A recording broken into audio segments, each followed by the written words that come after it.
Dans quel cas introduire un recours? Ça, c'est une question très importante.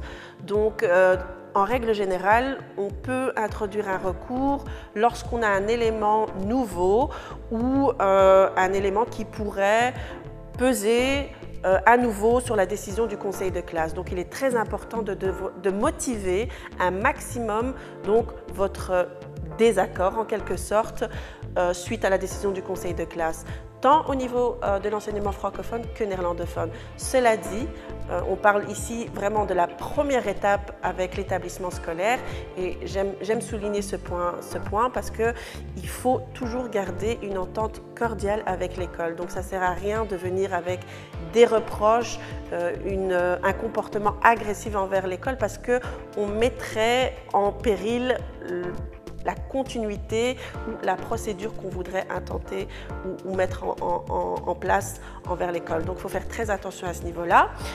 Deuxièmement, donc, il y a un recours interne et externe.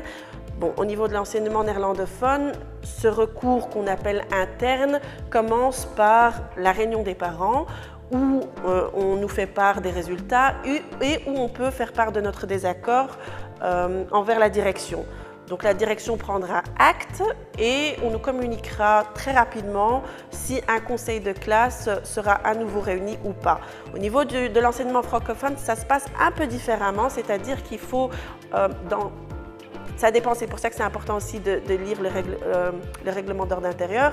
Minimum dans les 2 jours et maximum 3 jours, on a le droit d'introduire un recours interne par écrit. Donc il est important de respecter les deadlines vu que si on ne les respecte pas, malheureusement, il ne sera pas pris en compte.